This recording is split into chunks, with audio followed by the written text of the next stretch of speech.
आदाब नाजरीन, के STV देख रहे हैं आप। मैं हूं आपके साथ सदफ सैफी। जम्मू कश्मीर असेंबली का बजट सेशन जारी है। इस दौरान आज 16वें दिन कई अहम मुद्दों पर सरकार को घेरने की कोशिश की गई है और सरकार से कई अहम सवाल किए गए हैं। खास बात यह है कि त्रेगाम से NC MLA सैफुल्ला मीर ने जल जीवन मिशन का असेंबली में मुद्दा उठाया और कहा कि अफसरान पर माली बदउनवानी का इल्जाम लगाया है। उन्होंने कहा कि डिपार्टमेंट से ज्यादा अफसरान इस घपले में ज्यादा मुलव्विस हैं, वहीं इसके लिए इसकी जांच होना जरूरी है।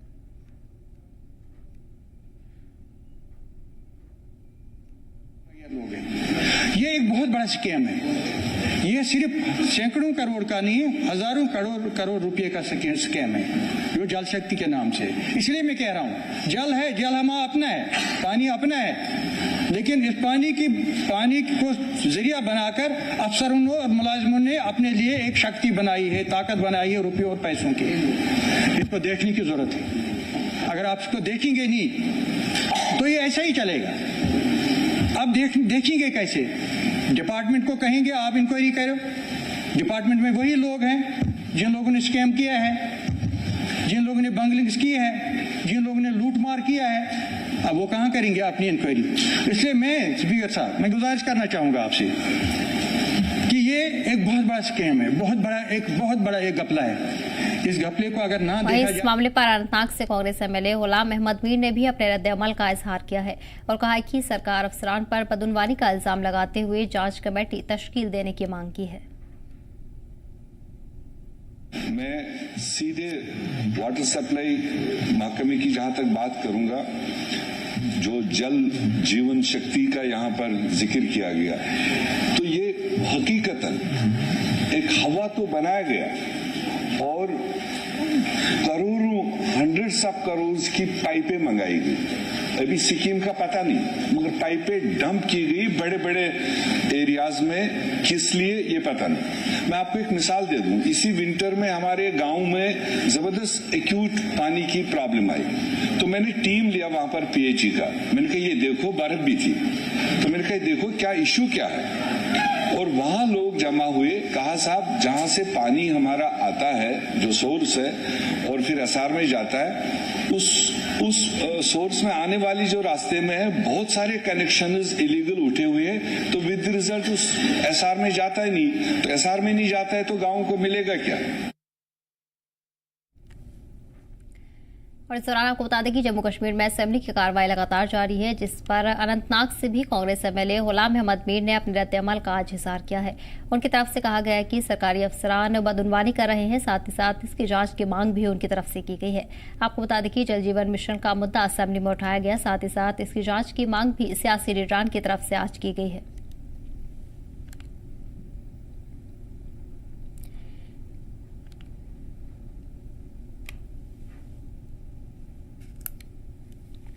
और इस दौरान आपको बताते चले कि जम्मू कश्मीर असेंबली का बजट सेशन लगातार जारी है। इस दौरान आज 16वें दिन कई अहम मुद्दों पर चर्चा की गई है। कई अहम मुद्दों पर सरकार को घेरने की कोशिश की गई है। सरकार से कई अहम सवाल भी पूछे गए हैं। खास बात यह है कि त्रेगाम से NC MLA सैफुल्ला मीर ने जल जीवन मिशन का मुद्दा उठाया है। उन्होंने असेंबली में इस मुद्दे को आज उठाया और कहा है कि अफसरान पर माली बदउनवानी का इल्जाम है। साथ ही उन्होंने कहा है कि डिपार्टमेंट से ज्यादा अफसरान इस घपले में मुलव्विस हैं, इस मामले की जांच होनी चाहिए। इस दौरान आपको बता दें कि वही इसी कड़ी में अनंतनाग से कांग्रेस MLA गुलाम अहमद मीर ने भी यह मुद्दा उठाया है। साथ ही साथ उन्होंने इस मसले पर अपने रद्द अमल का इजहार किया है।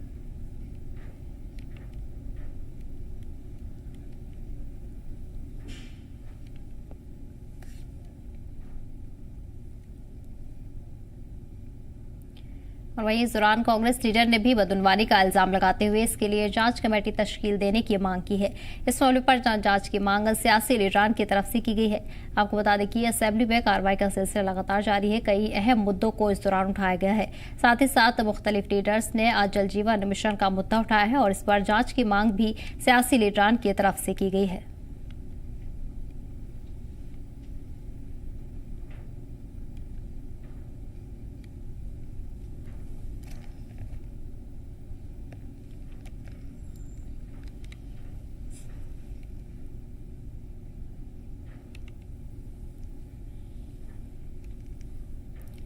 और वही आपको बताते चले कि जम्मू कश्मीर में असेंबली की कार्रवाई लगातार जारी है। इस दौरान कई अहम मसले सियासी लीडरान की तरफ से उठाए जा रहे हैं। फिलहाल इसी पर खास चर्चा के लिए हमारे साथ पॉलिटिकल एक्सपर्ट आदर्श गुप्ता जुड़ गए हैं।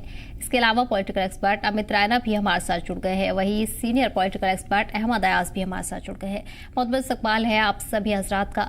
अहमद अयाज साहब, सबसे पहले आपका रुख करना चाहूंगी। जिस तरह से आप भी दिख रहे हैं कि असेंबली की कार्रवाई लगातार जारी है और बजट सेशन भी चल रहा है, जहां तमाम अहम मुद्दे उठाए जा रहे हैं, लेकिन आज की कार्रवाई की हम बात करें तो जल जीवन मिशन का मुद्दा उठाया गया है लीडरान की तरफ से, और कहीं ना कहीं उसमें घपले की बात उनकी तरफ से की गई है। इसकी जांच करवाने की मांग कर रहे हैं।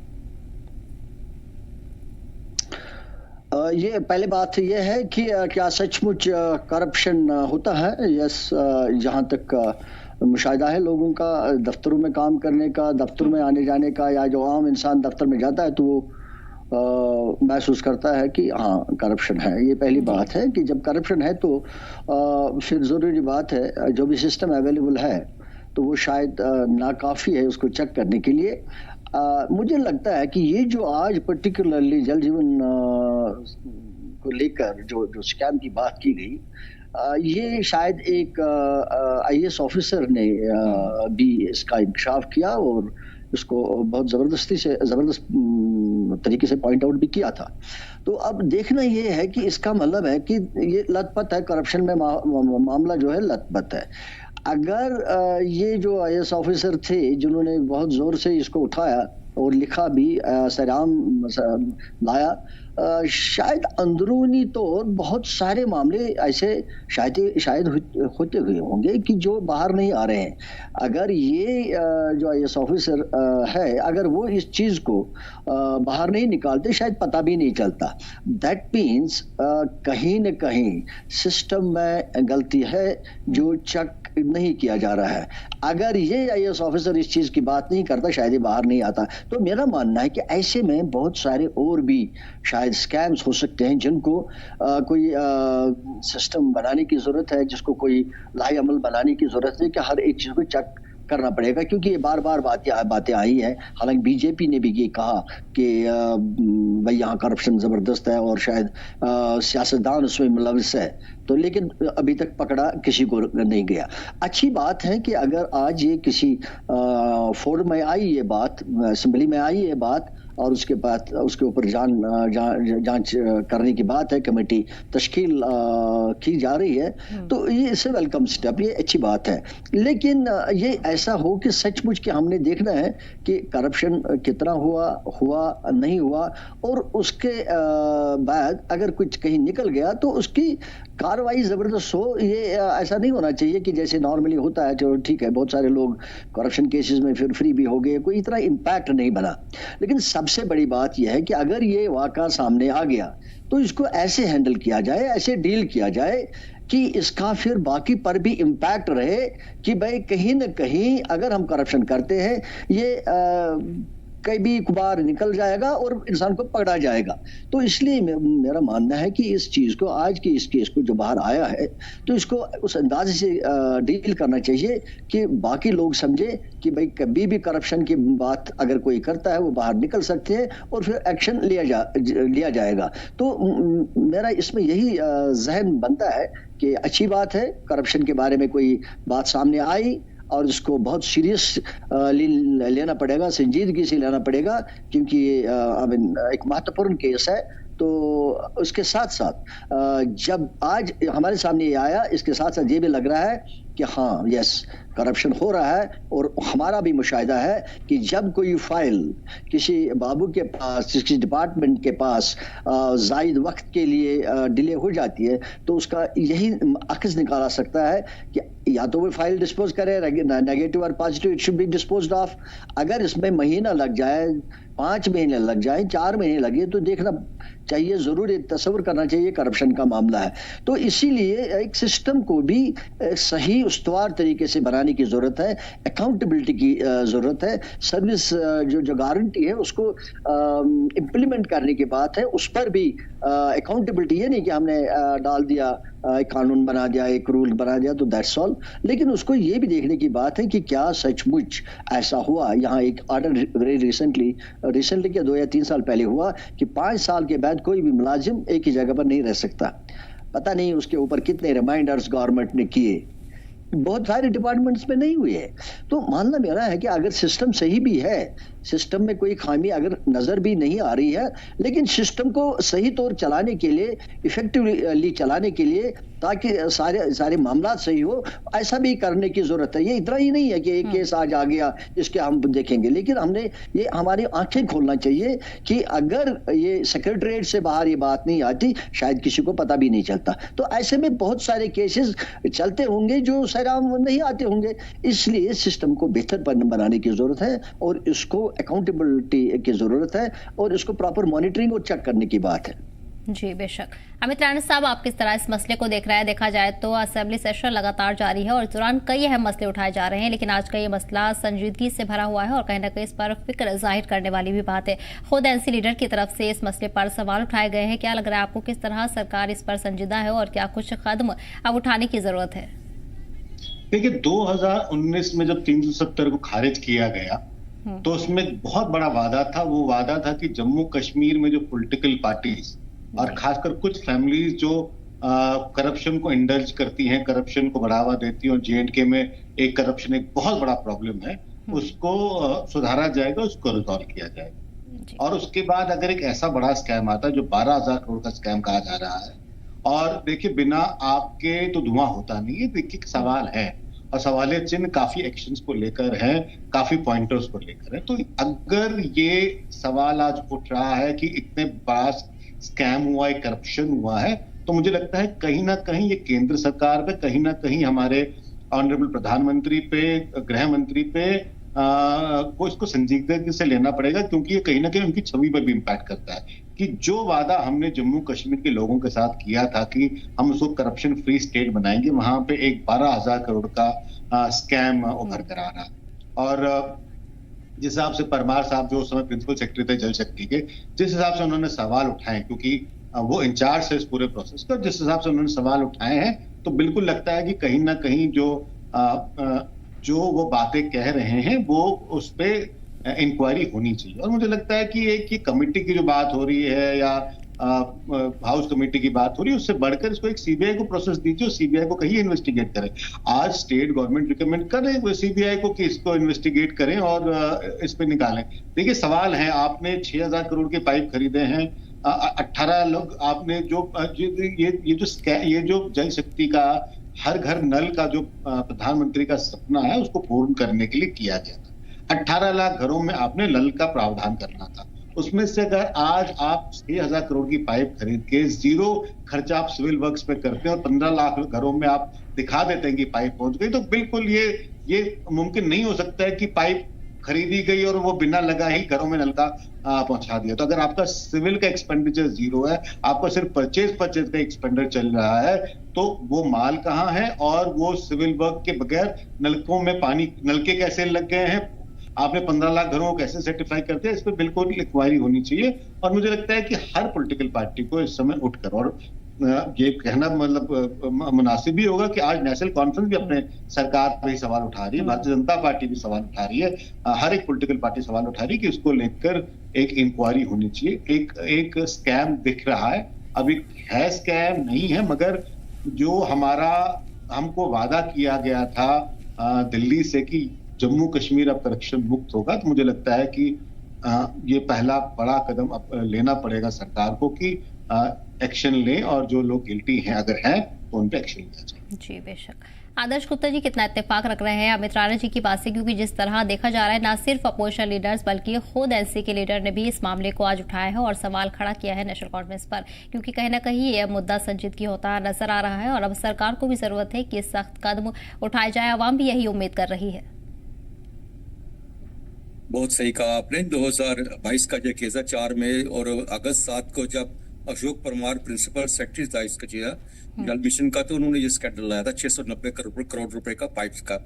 आज बहुत तब से लेके जिसपे बार बार इस पे इंक्वायरी की बात आ रही थी कि इस स्कैंडल के ऊपर बात की जाए, इतना बड़ा स्कैंडल हो चुका है और बात बीच के बीच में रहेगी, क्योंकि उस वक्त जो हालात ये थे कि एलजी की हुकूमत थी और जिस तरह से अशोक परमार ने इल्जाम लगाए हैं, उसने तो कहा कि मुझे तो कमेटी में आने भी नहीं दिया, उसे मीटिंग से उठा के भी बाहर निकाल दिया।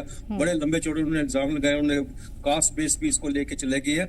लेकिन उन चीजों को हम अगर छोड़ दें तो लेकिन 690 करोड़ रुपए का उन्होंने घोटाला जो कहा है वो बात तो सामने आ रही थी बार बार, और उस वक्त हुकूमत नहीं थी और जितने भी हमारे अपोजिशन के नेता थे, जहाँ तो जेलों में बंद थे, जहाँ घर में बंद थे, तो कैसी किसी ने बात उठाने की हिम्मत नहीं की है। और जब से ये सरकार बनी है तब से ये फिर उभर के सामने आ रहा है कि इसकी जांच होनी चाहिए। 690 करोड़ रुपए 14,000 करोड़ रुपए के बजट में से 690 करोड़ का वो पाइप्स लग चुकी जो काम की नहीं है, किसी जगह का पानी नहीं पहुंचा रही, कुछ नहीं है। उसके ऊपर जो खर्च किए वो किस तरह किया गया, क्या है वो। तो सुबह आज भी असेंबली के अंदर ये मांग उठी थी इसके लिए कमेटी गठित की जाए। पहले नेशनल कॉन्फ्रेंस इंक्वायरी की बात की और पीडीपी ने तो सीधा कहा कि उसमें कमेटी गठित की जाए, क्योंकि आज इसका रिप्लाई देनी थी इसके लिए। तो सुबह स्पीकर साहब माने नहीं, उन्होंने कहा पहले इसकी रिप्लाई होने जाए, उसके बाद उस पर बात की जाएगी। और आप अभी जो मुझे खबर मिली है इस वक्त स्पीकर साहब ने कहा कि जिस तरह से पूरे हाउस की चाहता है कमेटी बनने के लिए, तो मैं इसके लिए तैयार हूँ और उसकी एक कमेटी बना दी जाएगी, जांच की जाएगी। और जांच के बाद उसके बाद क्या करना होगा, जिस तरह से मेरे दोस्त कह रहे हैं कि ये सिर्फ जांच तक ही नहीं रहना चाहिए, इससे सीबीआई इंक्वायरी होनी चाहिए। ये एक बहुत बड़ा स्कैंडल है। इसके ऊपर जिस तरह से कह रहे हैं प्राइम मिनिस्टर की इमेज के ऊपर भी एक बहुत बड़ा दाग है। घर घर जो पानी पहुंचाने का बात कर रहे थे, और एक प्रिंसिपल सेक्रेटरी को छोटी मोटी आदमी नहीं है, एक छोटी मोटी फाइल नहीं है जो किसी बाबू ने इधर से इधर कर दी 1000 2000 5000 10,000 के लेके, वो नहीं है। 690 करोड़ रुपए का बात है। 690 करोड़ एक बहुत 14,000 के बजट में से 690 करोड़ ही जब उड़ जाएगा तो बाकी कहाँ लगेगा, कहाँ काम होगा उसका। तो आज इसके लिए एक कमेटी बनाई गई है। ये देखना पड़ेगा कि आने वाले दिनों में क्या सचमुच ये कमेटी कुछ कर पाएगी या फिर किसी दबाव के आगे झुक जाएगी या रहेगी वहां की वहां। क्योंकि सबसे बड़ी बात है, जो सबसे बड़ी अपोजिशन की पार्टी भारतीय जनता पार्टी है, उसके बारे में बड़ा फूक पे कदम रख रही है। क्योंकि कोई भी यहाँ इसके ऊपर एलिगेशन लगता है वो एलजी पे लगता है, इसके केंद्रीय जो होम सेक्रेटरी पे लगता है, जहाँ जल जीवन मिशन के सेक्रेटरी मिस्टर भल्ला पे लगता है। तो इसलिए ये बात जो है बड़ी सोच समझ के की जा रही है। लेकिन इस सब के बीच में क्या निकल के आता है, कमेटी क्या फैसला करती है, वो जो आएगा आपके सामने आ जाएगा। जी बेशक। अहमदास साहब, अब कहीं ना कहीं करप्शन को लेकर असेंबली में सवाल खड़े किए जा रहे हैं और इस पर इंक्वायरी की भी मांग की जा रही है। लेकिन इसके अलावा भी अगर हम बात करें तो नेशनल कॉन्फ्रेंस को उमर अब्दुल्ला को लेकर किस तरह की छवि अब बनती नजर आ रही है, क्या कुछ बदलाव देखने को मिल रहे हैं? क्योंकि अगर देखा जाए तो उमर अब्दुल्ला सिर्फ यही कहते हैं कि अभी ज्यादा वक्त नहीं हुआ है, वक्त होने चाहिए, और अभी 5 साल भी उनके पूरे नहीं हुए हैं। लेकिन जिस तरह से और भी अगर वादों की हम बात करें तो वो भी अभी तक पूरे नहीं किए गए हैं। देखिए, सबसे बड़ी बात जो ये कि हमारे पास यूटी है, पावर्स नहीं है, 5 महीने हुए जी। ये तो देखो, न करने के लिए बहुत सारे बहाने हो सकते हैं, लेकिन करने के लिए मुझे नहीं लगता जो करने वाला हो और करना चाहता हो को उसकी शायद के लिए बहाना बनाने की जरूरत नहीं है। ये हम मान लेते हैं कि यूटी में इलेक्टेड गवर्नमेंट के कुछ लिमिटेशंस है, वो मान लेते हैं, लेकिन उसी के पीछे छुपना मुझे लगता है वो भी किसी हद तक सही नहीं है। इसलिए सही नहीं है कि जो इलेक्टेड रिप्रेजेंटेटिव होता है वो कॉन्स्टिट्यूशनली एम्पावर्ड होता है कि वो लोगों की बात करे। मुझे नहीं लगता कि कोई किसी को बात करने से रोक सकता है। अगर कोई एमएलए है तो वो क्यों बात नहीं करेगा, अगर कोई चीफ मिनिस्टर है वो क्यों नहीं बात करेगा, अगर उसके हाथ में नहीं है तो दूसरे के हाथ में हो सकता है, चाहे वो प्राइम मिनिस्टर ही क्यों ना हो, चाहे वो प्रेसिडेंट ऑफ इंडिया ही क्यों ना हो, चाहे वो एलजी क्यों ना हो, या कोई और पोजीशन या एजेंसी क्यों ना हो, जो भी होगा। क्योंकि बाकायदा चीफ मिनिस्टर वो आला तर्जमान है जम्मू कश्मीर का, क्योंकि उसको वोट दिया गया है। उसके साथ साथ एक बहुत बड़ी पार्टी का लीडर है जिसके 50 मेंबर्स को इलेक्ट किया गया है। ठीक है, कहीं कोई उसको डायरेक्टली असाइन करने में दिक्कत होगी, हो सकता कि भाई डिसाइड करने में कोई दिक्कत होगी किसी जगह पर, लेकिन इसका यह मतलब नहीं कि अगर आप नहीं कर सकते तो कोई नहीं कर सकता। जो भी करने वाला हो तो उसको जाइए ना, उसको पूछिए ना, उसको करिए ना। इलेक्शन के दौरान कमिटमेंट है कि 200 यूनिट्स को फ्री किया जाएगा बिजली के, अभी 5 महीने हो रहे हैं और आज सिचुएशन बदलती हुई नजर आ रही है उसको लेकर। इसी तरीके से बहुत सारी चीजें हैं, और अगर ये सारी लिमिटेशंस है तो फिर कुछ कमिटमेंट्स कैसे जिसमें फाइनेंशियल इन्वॉल्वमेंट है। आज की बात है या कल की बात है जब एमएलएज ने 5 लाख की बात की कि हमको 5 लाख की सैलरी होनी चाहिए, तो उसकी बात बाज़ाब्ता होगी, कल चीफ मिनिस्टर ने दे दिया स्टेटमेंट उसके ऊपर, और एक कमेटी गठन की जा रही है और चीफ मिनिस्टर ने कहा कि मैं मैनेज कर लूंगा फंड्स। तो ऐसे में गवर्नमेंट का फील नजर नहीं आ रहा है कि कहीं गवर्नमेंट कोई फंक्शन करती है, नजर नहीं आ रहा है। 5 महीने कोई छोटा पीरियड नहीं होता है। यहाँ हमने ये देखा है, आज अगर किसी पार्टी को इलेक्ट किया, उसका मैक्सिमम नंबर आया, ये मान लिया कि अब ये गवर्नमेंट बनाने वाले हैं, दूसरे तीसरे दिन फैसले जात बदल होते थे। दूसरे ये इतने बड़े मसला नहीं, मसले जात नहीं है कि जो आम लोगों के से जुड़े हो और मसले तय नहीं हो सकते हैं। हमारे बहुत सारे मसाइल है यहाँ पे जिनके उन्होंने खुद जिक्र किया है, उन्होंने खुद इसका कमिटमेंट किया है, प्रोमिस किए हैं। ठीक है, मान लेते हैं कि कहीं कोई आप डायरेक्टली ऑन स्पॉट डिसाइड नहीं कर सकते हो, but there are authorities, there are people. यही तो एडमिनिस्ट्रेशन थी जो इससे पहले भी चलती थी। अब और क्या चाहिए? ठीक है, नया प्रोजेक्ट वेट करिए, नया प्रोजेक्ट कब आएगा, उसके लिए अरबों रुपया खरबों रुपया आएगा, वो नहीं आएगा अभी मान लीजिए। बट जो एग्जिस्टिंग हमारा इंफ्रास्ट्रक्चर है, जो सारा बना हुआ है, उसको तो दुरुस्त करने की जरूरत है, उसको ठीक करने की जरूरत है, उसको चलाने की जरूरत है। अभी करप्शन है, टॉप टू बॉटम करप्शन हो रहा है, तो उसको रोकने की जरूरत है। तो जो एडमिनिस्ट्रेशन अभी लगी हुई है कि वो कुछ नहीं कर सकती, कोई काम नहीं कर सकती, फिर मामला कैसे चल रहा है? हम सिर्फ एक ही चीज लेकर क्यों चले कि भाई फाइनेंशियल लिमिटेशंस है, पावर्स की लिमिटेशन है, स्टेटहुड नहीं है। वो ठीक है, ये स्टेटहुड ना होना तो पहले भी मालूम था लोगों को कि स्टेटहुड नहीं है, हम इलेक्शन लड़ रहे हैं, तो उसके चलते भी इलेक्शन लड़ा लोगों ने, ये जान के कि कल को हम चीफ मिनिस्टर आ सकते हैं। तो मेरा कहना का मतलब यही है कि ये सारी बयानबाजी है, बहानाबाजी है, न करने का ये नहीं है कि काम नहीं किया जा सकता है। कल जो बात करी या इससे पहले 1-2 डिसीजन उन्होंने ले लिए, बहुत अच्छे डिसीजन ले लिए। प्रेस क्लब को ले, प्रेस के लिए डिसीजन लिया, प्रेस क्लब बनाने का, उनको थोड़ा फ्री करने का, फ्रीडम देने का। I mean it is there. कम से कम जहां फाइनेंशियल इन्वॉल्वमेंट नहीं है, सिस्टम को ठीक करने की बात है, वहां तो कर लीजिए। तो फिर अगर कुछ नहीं होता है तो फिर फर्क किस चीज की? फिर तो बेहतर था कि इलेक्शन ना किया जाए, इतना एक्सपेंडिचर ना बढ़ाया जाए, इतना खर्चा ना जाए, इतनी एक्सपेक्टेशंस ना बढ़ती लोगों की। लोगों की एक्सपेक्टेशंस बढ़ भी गई और दिक्कतें है भी। और कल भी हमने देखा कि डेली वेजर्स का जम्मू में बहुत बड़ा प्रोटेस्ट हुआ। तो आई मीन इन मामलात को देखने की जरूरत है। अब हम कितने देर तक ये कहेंगे भाई हमारे पास 5 साल पड़े हैं, 5 महीने हो गए, थोड़ा सा अरसा हो गया, अभी 5 साल है। अभी कोई ऐसे इश्यूज है, अभी उन्होंने एक वादा ये किया लोगों के साथ कि हम रिव्यू करेंगे जी, ये जो प्रिजनर्स है उनके केसेस को रिव्यू किया जाएगा, पीएसए को रिव्यू किया जाएगा, जिसमें ऐसे में 2 साल तक बिना पूछे डिटेन किया जा सकता है। अभी ये मामला है जो देखे जा सकते हैं, उनके ऊपर जब बाकी मामला पर कमिटमेंट किए जा सकते हैं हाउस में, तो इन मामलात को क्यों नहीं देखा जा सकता है? तो लिहाजा मुझे लगता है कि इनका ये नहीं है कि सिर्फ हमारा पावर्स नहीं है, हमारे लिमिटेशंस है, उतना ही नहीं है। एमएलए की क्या लिमिटेशन है? वो उस वक्त भी वही डेवलपमेंट फंड उसके पास था, वो आज भी है उसके पास वो डेवलपमेंट फंड, उसका क्या दिक्कत है? और नहीं लग रहा है कि रिप्रेजेंटेशन जैसे पहले होती थी लोग करते थे, आज नहीं लग रहा है, कोई एमएलए नहीं दिख रहा है कि कोई काम करता हो। फिर चीफ मिनिस्टर की बात तो हम बाद में करेंगे, कोई इफेक्ट ही नहीं लग रहा है कि गवर्नमेंट का, इसलिए कोई बदलाव नजर नहीं आ रहा। जो बड़ी बात जो हम आपने जो पूछा ये कि कुछ बदलाव की सिचुएशन नहीं है। लोग महसूस करते हैं गवर्नर एक एडवाइजर के साथ फिर भी कुछ न कुछ करता था, सिर्फ एक एडवाइजर को लेकर करता था। आज इतने सारा सिस्टम, एमएलएज, वो ये खर्चात, गाड़ियों का परचेज करवाना, इनके लिए अकोमोडेशंस करा दीजिए, सैलरीज करा दीजिए।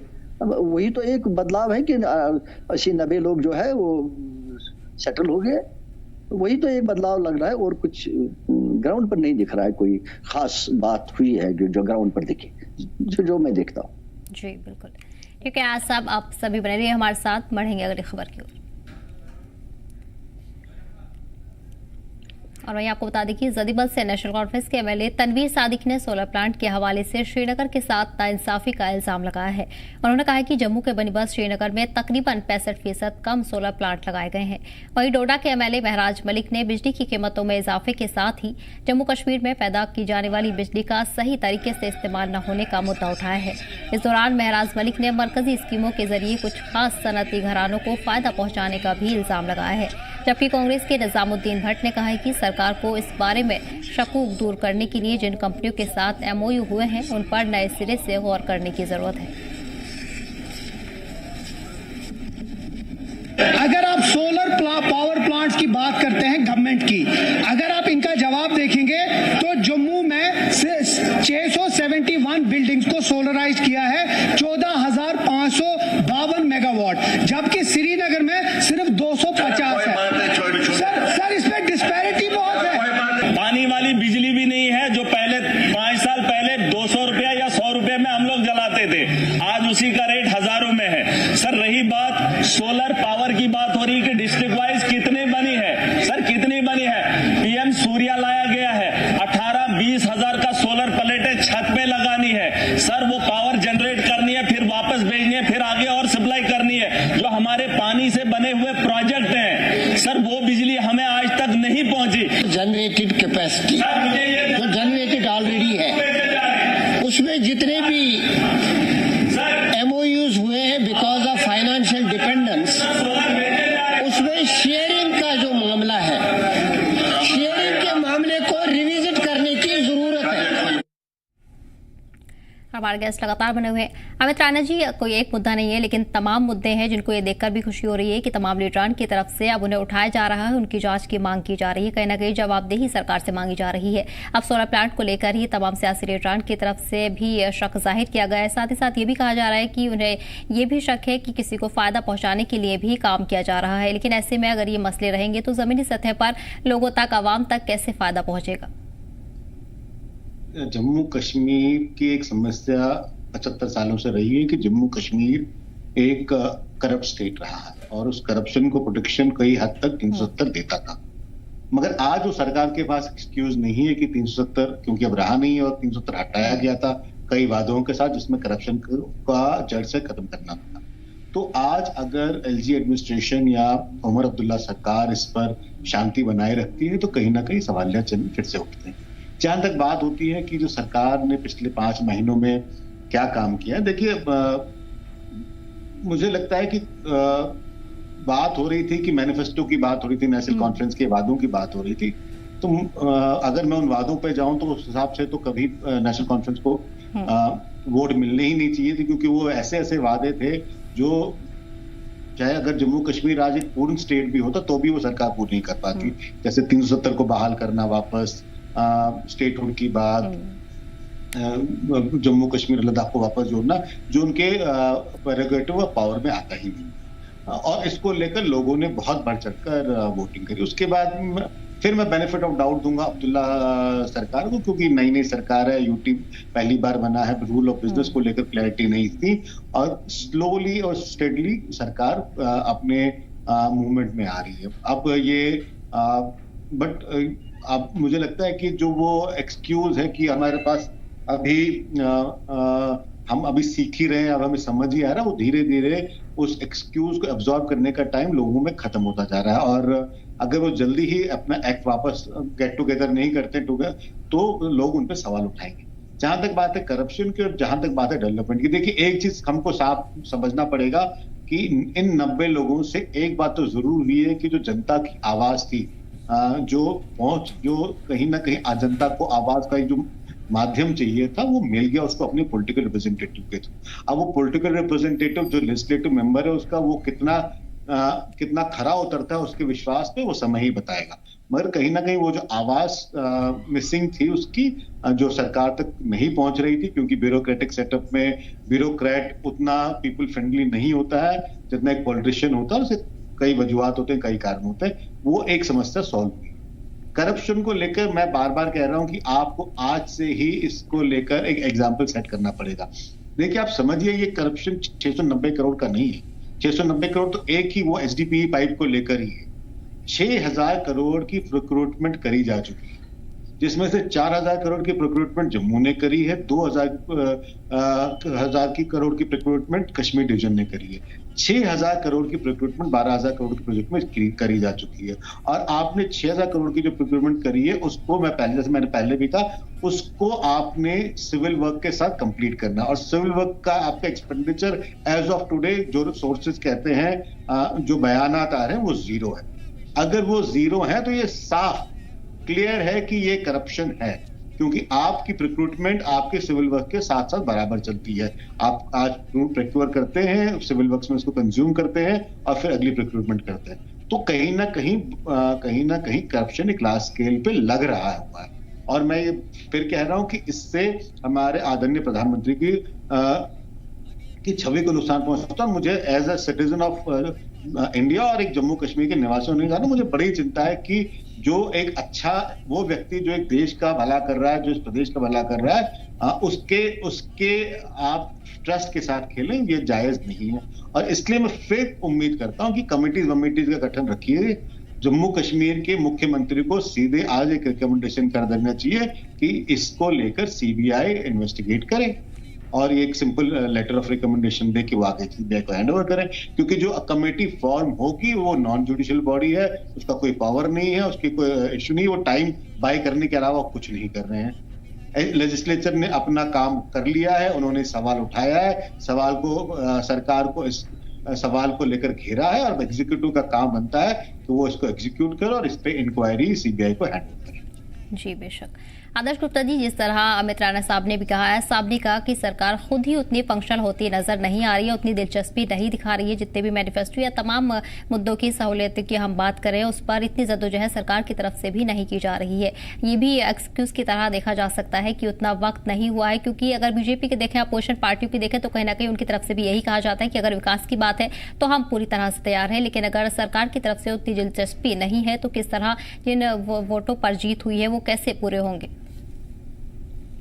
बिल्कुल, मैं बहुत सी बातों से अपने साथियों के साथ सहमत हूँ कि ये अब कितनी देर तक इस बात का बहाना लेके चलेगा। यूटी बनी है, हमारे पास पावर नहीं है, हमारे पास फंड्स नहीं है। ये तो बिल्कुल बात सही है, इसमें तो कोई दो राय नहीं है कि इनको पता था। आप जब चुनाव लड़ने जा रहे हो तो यूटी में लड़ने जा रहे हो, यूटी में ही चुनाव लड़ेंगे, आपको पावर्स का भी पता था, हर चीज का पता था। उसके बाद भी आपने मैनिफेस्टो में इतने बड़े बड़े वादे किए जो जिनको पूरे नहीं कर सकते हैं। आप पोजीशन करप्शन की है, करप्शन मामला सामने जब आ रहा है तो सीधी सी बात है कि आप एक नया एक ड्रामा कर दिया, कमेटी बना दी है, कमेटी कितनी देर चलेगी, कमेटी उसके बाद रिपोर्ट देगी, रिपोर्ट को फिर उसमें लाया जाएगा, रिपोर्ट के बाद क्या एक्शन होगा। ठीक बात है, सीधे कंप्लेंट आई है सीधे सीबीआई को, तो सीरियस कंप्लेंट है, एक किसी ऑर्डिनरी आदमी ने नहीं की है, उस प्रिंसिपल कमिश्नर ने किया जो इस विभाग का था। उसने इतना बड़ा इल्जाम लगाया, छोटा मोटा नहीं कि 12-14 हजार करोड़ रुपए का स्कैंडल है, जिस तरह कि जम्मू का अलग है और कश्मीर का अलग है। इसमें करप्शन में बात होनी चाहिए। अब वहां आके आप लंबे चौड़े भाषण दे रहे हो, ठीक है, ये बात भी सही है कि उमर अब्दुल्ला अपना इमेज बनाने में लगे हुए हैं इस वक्त, एक बिल्कुल क्लीन इमेज बना रहे हैं वो, इसमें कोई शक नहीं है, वो किसी किस्म की ऐसी बात नहीं करना चाहते जिसका उनको लग रहा है कि सरकार, केंद्र सरकार के साथ उसका एक अच्छा प्रभाव न पड़े। शायद उनके दिलो दिमाग में है कि मैंने उनके साथ रिलेशन अच्छे रहेंगे, कि वहां से फंड्स आते रहेंगे, मुझे मदद मिलती रहेगी, पैसा तो वहीं से आएगा, फंड्स तो वहीं आएंगे। लेकिन आम लोगों को इसके साथ कुछ लेना देना नहीं है, उनको यही है कि उनके काम होने चाहिए। आज भी काम कुछ नहीं हो रहे हैं, सिर्फ यहाँ मैंने असेंबली ऑलमोस्ट रोज अटेंड कर रहा हूँ, मैं देख रहा हूँ वहां काम की बात यह है, उसमें सिर्फ 5 या 10 मिनट में होती है, बाकी सिर्फ शोर शराबा होता है, एक दूसरे पे इल्जाम लगाए जाते हैं और कुछ भी नहीं है। अगर मौका मिला है, अगर आपको इतने सालों के बाद मौका मिला है असेंबली में, तो असेंबली में आके कोई ऐसी बात करो जो लोगों ने आपको चुप के भेजा है। जम्मू के लोग तो इससे भी ज्यादा निराश है, वो तो उनके तो पोजीशन ही बंद होगी। 28 एमएलए वहां पे जम्मू की बात करना चाहते हैं, लेकिन जब करप्शन की कोई बात ऐसी सामने आ जाती है जिसमें 10 साल का पीरियड होता है तो वो खामोश हो जाते हैं, उनमें वो बोल नहीं सकते हैं। तो ये एक ऐसी पोजीशन बनी है जम्मू कश्मीर के अंदर कि कहीं पावर के नाम पे काम हो रहा है, कहीं करप्शन के नाम पे चुप्पी चुप्पी साधी जा रही है, कहीं शराब को लेके बहस हो रही है, इन्हीं चीजों को लेके बहस हो रही है। सारा दिन में तो 4 बार तो यार जम्मू कश्मीर में शराब की दुकानों को लेकर बहस हो रही है, कुछ सॉलिड बात ही नहीं हो रही है भी क्या चाहिए क्या नहीं है। डेली बेजे सड़कों पे खड़े हैं, डंडे मार के उनको भगाया जा रहा है। सारे के सारे घरों में 3 दिन से जम्मू में पानी नहीं मिल रहा लोगों को, क्योंकि उन्होंने हड़ताल करके रखी हुई है। बिजली वाले वो परेशान है, डेली बेजर्स है, इनके पास अभी तक नंबर्स ही नहीं आ रहे हैं कितने डेली बेजर्स है कितने नहीं है, जबकि डेली बेजर्स के जो लीडर है वो चला के कह रहे हैं कि इतने नंबर है, इतना सब कुछ है, इन सबको पता है। तो सॉलिड काम करने के लिए बजाय ये सिर्फ इधर उधर की बातों की तरफ ज्यादा ध्यान देना। हाँ, एक बात इनकी कॉमन है, एमएलए की सैलरी बतानी, वो उसमें कोई किसी ने इनकार नहीं किया, किसी ने उसने ऑब्जेक्शन नहीं किया, सबने चुपचाप करके सुन लिया और कह भी दिया भाई हाँ उनकी बिल्कुल बकायदा बढ़ाई जाएगी और हर 5 साल के बाद इसमें बढ़ोतरी होती जाएगी। मतलब इस तरह से एक बहुत उम्मीदें लेके जो हम बैठे हैं, जम्मू कश्मीर संसाधन है, हमारे पास पानी है, सब कुछ है, बिजली हमें नहीं मिल रही है, हम हर बार इंडस वाटर ट्रीटी का बहाना के लेके उसके पीछे बैठ जाए और कभी हमारे पास पानी नहीं है, बिजली नहीं है। जहां तक मेरे एक साथी ने कहा कि जम्मू में सोलर प्लांट ज्यादा लगे, वहां नहीं है, लेकिन ये बात तो सही है, सोलर प्लांट जम्मू में ज्यादा लगे तो लोग सामने आए हैं, लेकिन सोलर प्लांट का कितना फायदा इनको हो रहा है ये सबसे देखने वाली बात है, क्योंकि बिजली इनको डायरेक्ट नहीं मिल रही है। अगर डायरेक्ट के लिए इनको जितनी बैटरीज वहां पे लगानी है, कंज्यूम करने के लिए उतनी कास्ट बढ़ जाती है, वो तो इस्तेमाल नहीं कर सकते। भाई वो कह रहे थे हम फ्री बिजली देंगे, सोलर प्लांट भी लगा लो, वो कहाँ से लगाएंगे सोलर प्लांट, उनके पास पैसा ही नहीं है तो कहाँ से लगाएंगे। पहले वो सुनाई, आप जितनी मर्जी सब्सिडी दीजिए, लेकिन फिर भी किसी गरीब के पास पैसा होना चाहिए, बाकी का पैसा तो मार्जिनल मनी होनी चाहिए ना, कुछ भी नहीं है यहाँ पे। हालात इतने बिगड़ चुके हैं, काम काज रहे नहीं है। जम्मू का तो खास ये हाल है कि कश्मीर में ट्रेन जाने के बाद, बड़े बड़े लंबे रूट बनने के बाद यहाँ काम वैसे ही खत्म हो रहा है। तो हालात यहाँ जम्मू कश्मीर के इस वक्त अच्छे नहीं है, खासकर रोजगार को लेके, काम काज को लेके सरकार को उस तरफ ध्यान देना चाहिए इस वक्त। जी बेशक।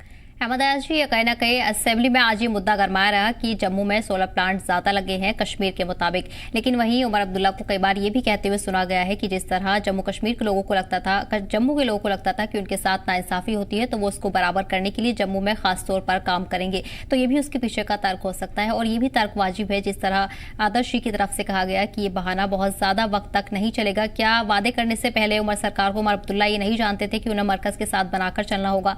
तब मरकज के साथ उन्होंने ये डिस्कस नहीं किया, जो भी मैनिफेस्टो में वादे उनकी तरफ से किए गए थे? जो मैनिफेस्टो में वादे किए गए हैं उनमें शायद ही कोई ऐसा वादा है या ऐसा कोई इशू है कि जो ये अपनी लेवल पर हल करेंगे, और अगर करना भी होगा वो तो कंसल्टेशन और कंसेंट के साथ ही होगा, जिसमें LG as a representative of the centre या सेंटर को डायरेक्ट करना होगा।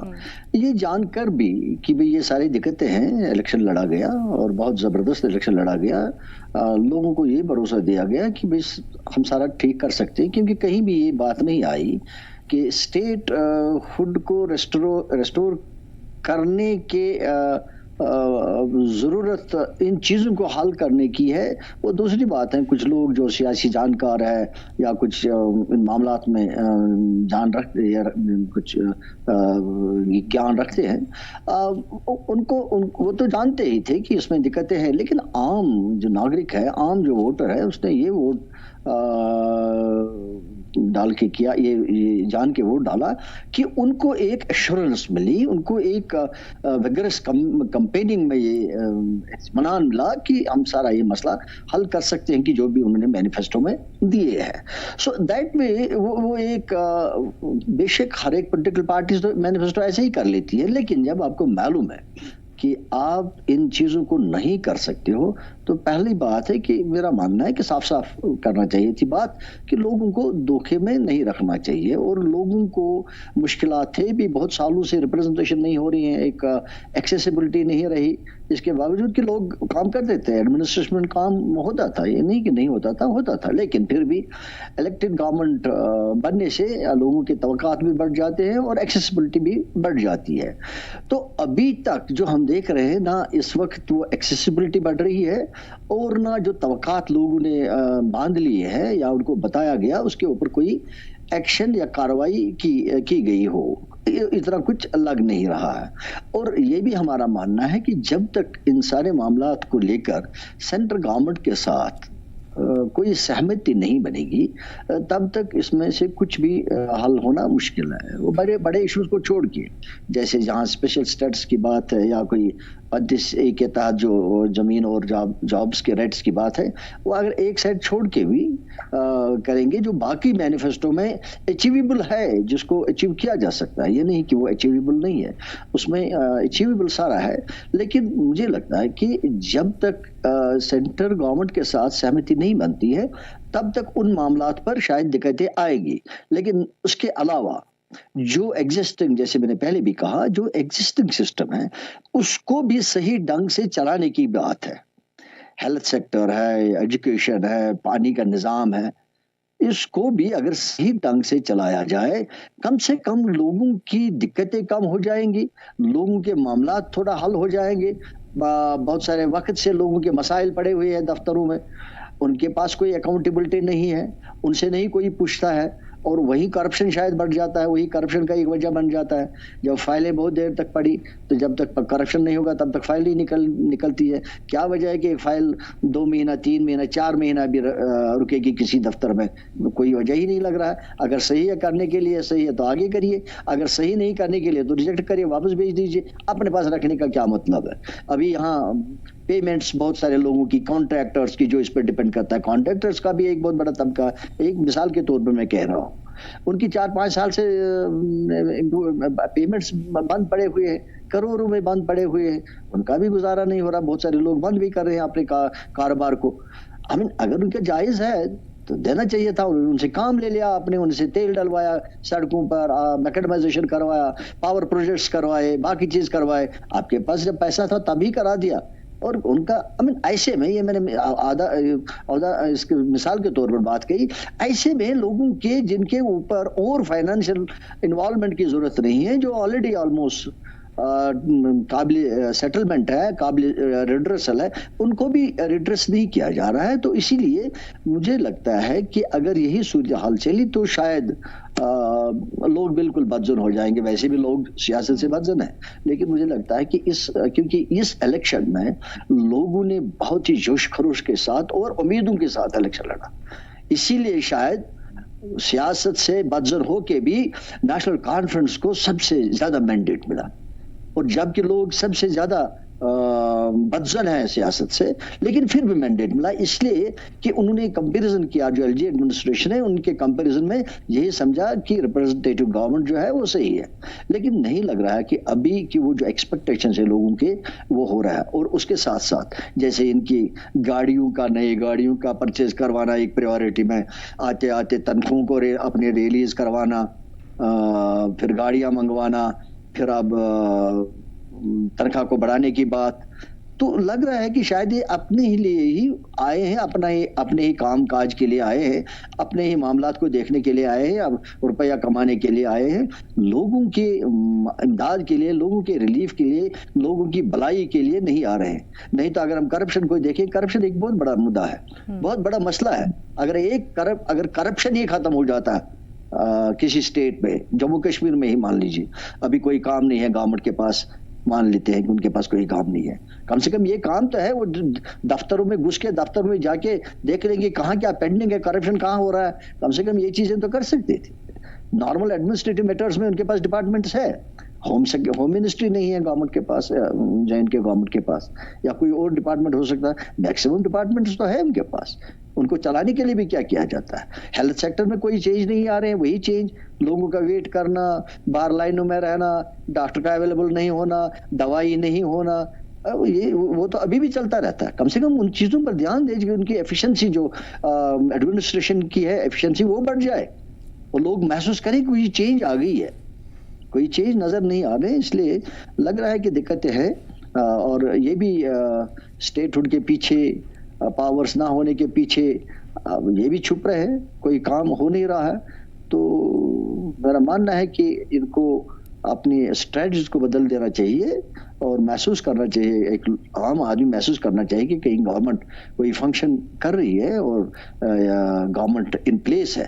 तो लग नहीं रहा है ऐसा। ट्रैफिक जाम्स को लीजिए, शहरी श्रीनगर में ट्रैफिक जाम कितने रहते, उसमें क्या करना, उसमें तो सिर्फ मैनेजमेंट ही करनी। सो ऐसे में कह रहा हूं कि बहुत सारे मामलात है कि जहां ये कर सकते हैं और एफिशिएंसी बढ़ा सकते हैं, जिससे लोगों को राहत हो सकती है, लेकिन वो भी नहीं हो रहा है। ये सिर्फ इसी चीज का वेट करते हैं कि हमारा फाइनेंशियल बजट शायद कम है, हमारे पास पावर्स नहीं है, हमारे पास दूसरी तीसरी स्टेट नहीं है। आई मीन ठीक है, ये साइड पे आप कर लीजिए, जो भी टेकअप करना है साइमल्टेनियसली इन चीजों को देख लीजिए, लेकिन साथ साथ ये भी देख लीजिए कि लोगों के जो मसाइल है, जो आपके हाथ में है, जो आप कर सकते हो। एक आपके पास एक कॉन्स्टिट्यूशनल पावर है, वैसे तो एमएलए आप रिप्रेजेंटेटिव है, आपका रिप्रेजेंटेटिव कैरेक्टर है, आप बात कर सकते हो, बोल सकते हो, लेकिन ऐसा दिख नहीं रहा है। जैसे उन्होंने एक ही आवाज में, जिसने जब 5 लाख की बात करी तो किसी ने ऑब्जेक्शन नहीं किया, हर एक ने कहा हाँ जी ठीक है।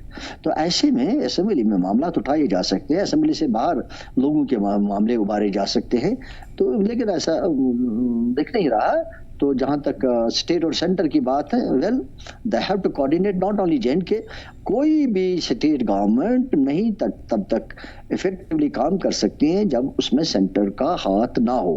दिल्ली हमारे सामने है, दिल्ली में केजरीवाल जी और सेंट्रल गवर्नमेंट की आपस में नहीं बनती रहती थी, तो फिर अल्टीमेटली क्या हुआ, वो उनकी गवर्नमेंट भी गई और लोगों को कोई राहत भी नहीं पहुंचा। तो इसीलिए बेहतर यही है कि लोगों के लिए कुछ करने के लिए स्टेट सेंटर के रिलेशंस अच्छे हों, और ये अपने रोल को और रिस्पॉन्सिबिलिटीज को जान लें। ये लोग जो नए बने हुए हैं कि हमारी रिस्पॉन्सिबिलिटीज क्या है लोगों के तई, जिन्होंने हमको वोट दिया है, मुझे लगता है वो उनको समझने की जरूरत है। तो अभी तक तो यही लग रहा है कि उनका जहन में वो नहीं है, उनका जहन में यही है कि हमने आना है, पैसा कमाना है, तनख्वाह लेना है, ऐश करने हैं। अभी तक तो वही नजर आ रहा है कि ऐसा ही है। तो अल्लाह करे कि सारा ठीक हो जाए। ठीक है, ऐसा आप बने रहिए हमारे साथ। फिलहाल बढ़ेंगे अगली खबर की ओर।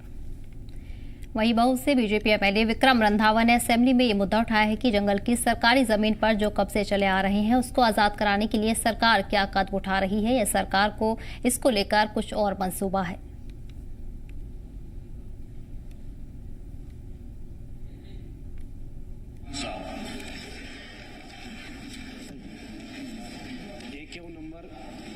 इस दौरान आपको बताते चले कि बीजेपी एमएलए विक्रम रंधावा ने असेंबली में ये मुद्दा भी उठाया है कि जंगल की सरकारी जमीन पर जो कब्जे चले आ रहे हैं उसको आजाद कराने के लिए सरकार की तरफ से क्या कुछ कदम अब उठाए जा रहे हैं, या फिर सरकार का इसे लेकर मंसूबा कुछ और है। आपने बात रखने का मौका दिया है, जंगलात से मैं बात रखूंगा। हम सबको पता है कि जंगलात हमारी धरोहर है और धरोहर ही खतरे में है।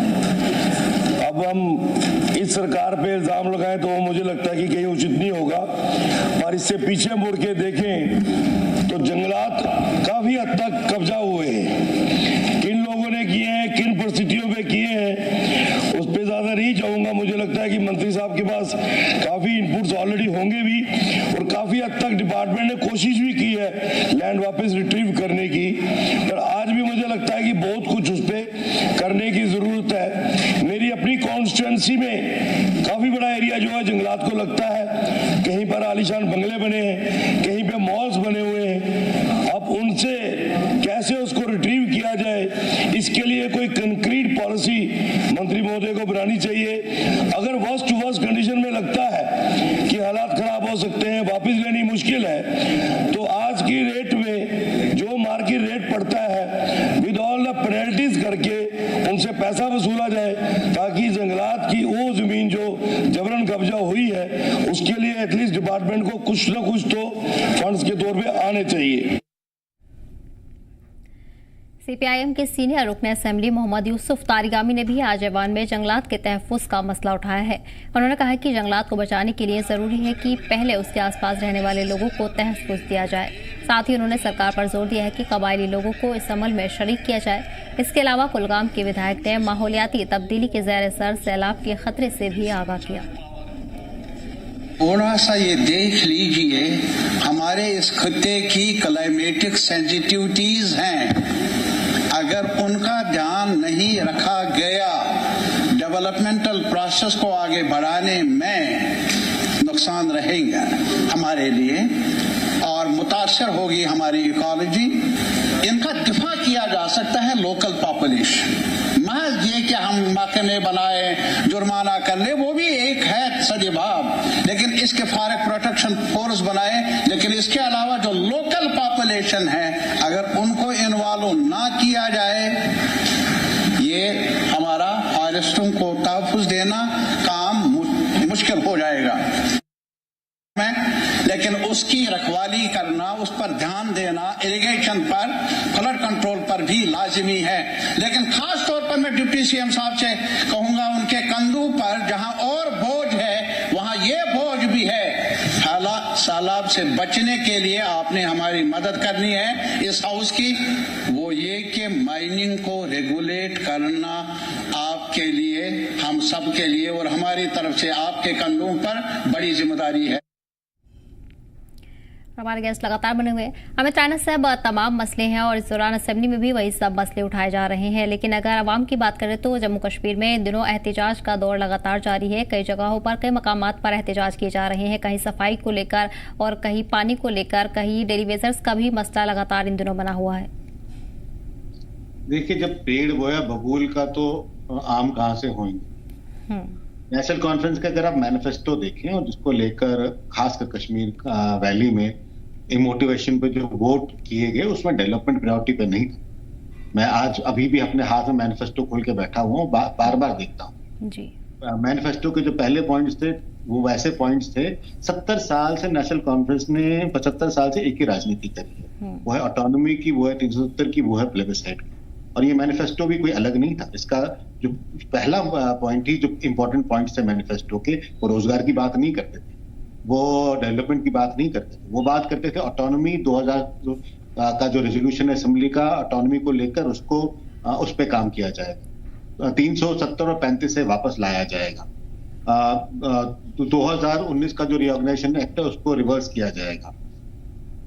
रूल ऑफ बिजनेस को जो स्टेटहुड हटाया गया है उसमें स्टेटहुड की बात करी जाएगी। तो आपने इलेक्शन में जब वोट दिया है, आपने वोट दिया है इमोशनल इश्यूज को लेकर, और नेशनल कॉन्फ्रेंस के इतिहास को देखकर अगर आप उस मैनिफेस्टो पर विश्वास करते थे, वो गालिब का शेर है कि तेरे वादे पे जिए तो जान झूठ जाना, की खुशी से मर जाते अगर एतबार होता, तो एतबार करने लायक 75 साल का ट्रैक रिकॉर्ड ही नहीं था नेशनल कॉन्फ्रेंस का। तो आज जो नेशनल कॉन्फ्रेंस पे सवाल उठा रहे हैं, वो अपने आप पर भी सवाल उठाएं कि जब वो आप उस पार्टी पे वोट डालने जा रहे हैं जिसका 75 साल का ट्रैक रिकॉर्ड डेवलपमेंट का जीरो है, आज आप उससे कैसे उम्मीद करें।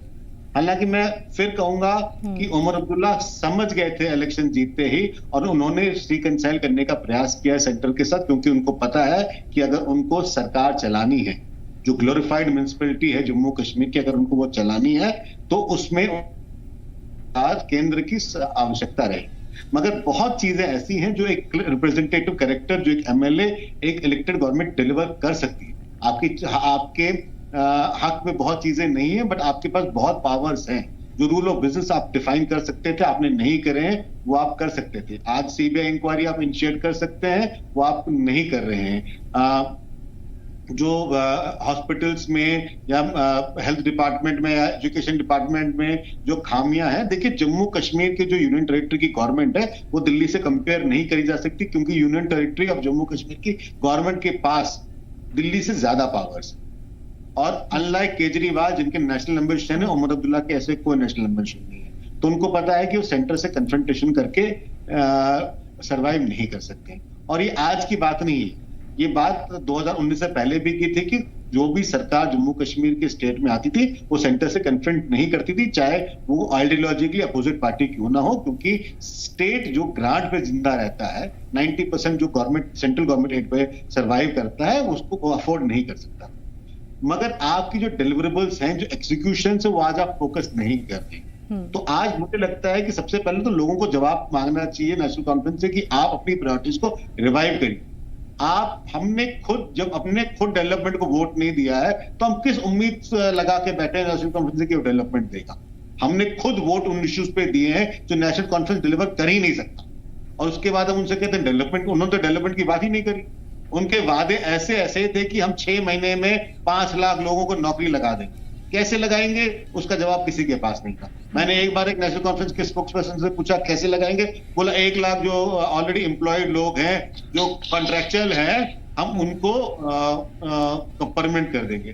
तो ऐसे ऐसे वियर्ड आंसर्स सुनते हैं। लोग आज हम अपने आप को एक एजुकेटेड स्टेट कहते हैं, और अगर हम अपने नुमाइंदों से सवाल नहीं पूछेंगे कि वो डिलीवर कैसे करेंगे, तो फिर हमको वो खामियाजा भुगतना पड़ेगा। और मुझे लगता है कि आज समय फिर आ गया कि अगर we should hold our elected representatives accountable कि जो भी नहीं हो रहा है वो कब होगा। जी बेशक।